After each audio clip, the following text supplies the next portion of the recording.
Parashat Bechukotai. Alors la paracha, elle commence par les brachot, im Bechukotai telehu, les bénédictions. Et après, elle enchaîne sur les klalot, les malédictions. Alors je te propose de te rapporter ce que dit le Midrash à ce sujet. C'est quelque chose de magnifique. D'abord, il fait remarquer que les brachot, ils commencent par la lettre Aleph, la première lettre de l'alphabet, puisque c'est marqué im Bechukotai. Et il se termine par la dernière lettre de l'alphabet, oui, le Tav, puisque c'est marqué Vaoler etrem comme miyut. En revanche, les klalot, les malédictions, elles commencent non pas par le Aleph, mais par le Vav, Ve'im lotishmeu, et ils se terminent par une lettre qui est juste à côté, c'est le He. Avant le Vav, c'est le He.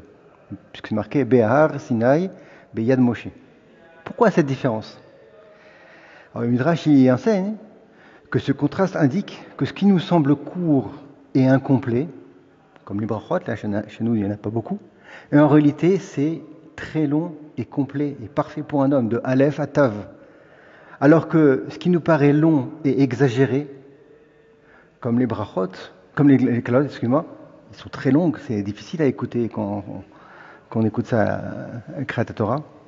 Et bien en fait, c'est relativement court et passager, comme le Vav est proche du He.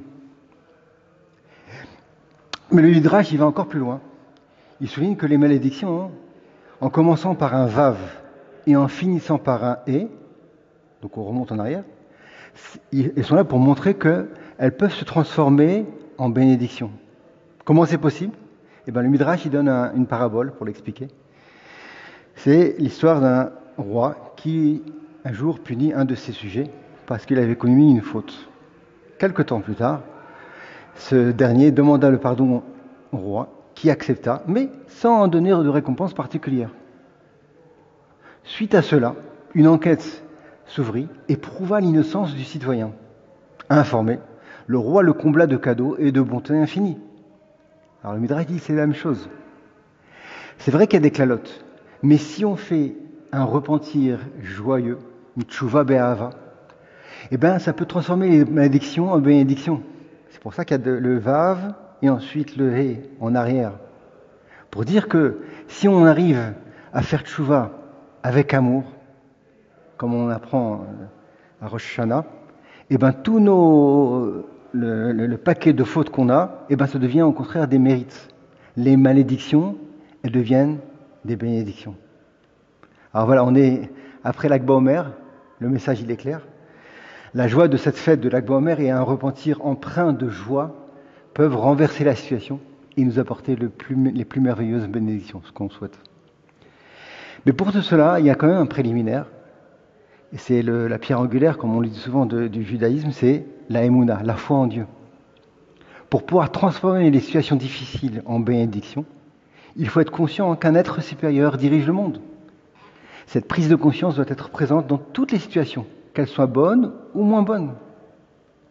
Alors ça aussi, on peut le voir dans notre paracha, ce principe-là.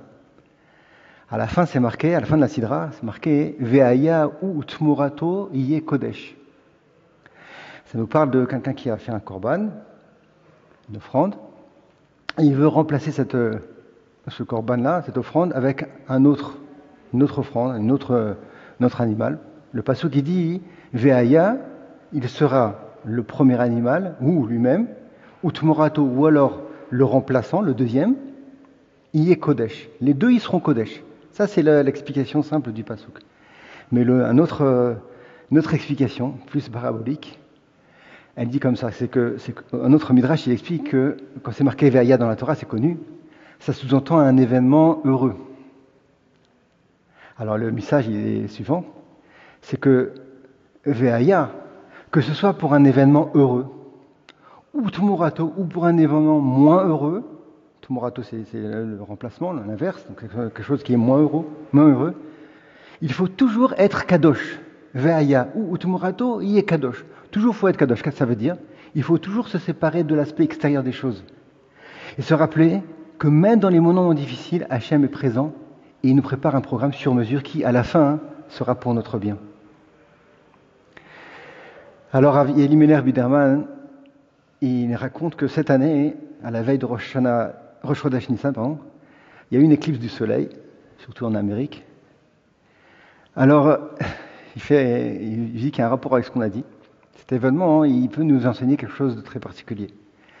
Alors juste techniquement parlant, il faut savoir que lorsqu'il y a une éclipse totale, c'est connu, le ciel il s'assombrit profondément.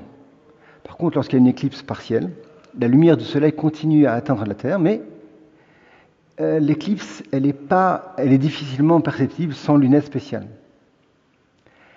Si on met des lunettes, on peut la voir. Sans ça, non. Alors de la même manière, le message il est le suivant. Si nous voyons la vie à travers des lunettes noires, et on est pessimiste, on n'est pas conscient qu'il y a un programme derrière, alors on ne percevra que des épreuves, des difficultés.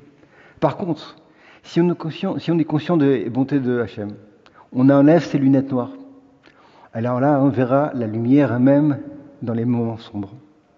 Alors on va terminer avec une anecdote inspirante. Un jour, quelqu'un se rendit chez le Chavetz Chaim et il lui a raconté sa vie. Et à la fin, il a dit, vous savez, Rav Bémet, ça ne m'aurait pas fait du mal si ma vie avait été un peu meilleure. Intrigué par cette déclaration, le Chavetz Chaim lui répondit, attention, qui peut savoir mieux que Hachem, qui est rempli de miséricorde et d'amour envers son peuple, ce qui est vraiment le meilleur pour chacun de nous? Le monde, il a été créé par lui, il lui appartient. C'est lui qui a le pouvoir et la volonté de nous offrir le meilleur programme. S'il t'a placé sur ce chemin, c'est certainement parce que c'est ce qu'il y a de mieux pour toi. Alors voilà, on va terminer avec une tchila. qu'Hachem nous aide à voir toujours les brachot cachés dans chaque situation et à cultiver une émouna profonde, qu'il nous comble de ces brachot, qu'il nous envoie la délivrance, la Yeshua, sans que cela passe par des épreuves difficiles. Shabbat Shalom.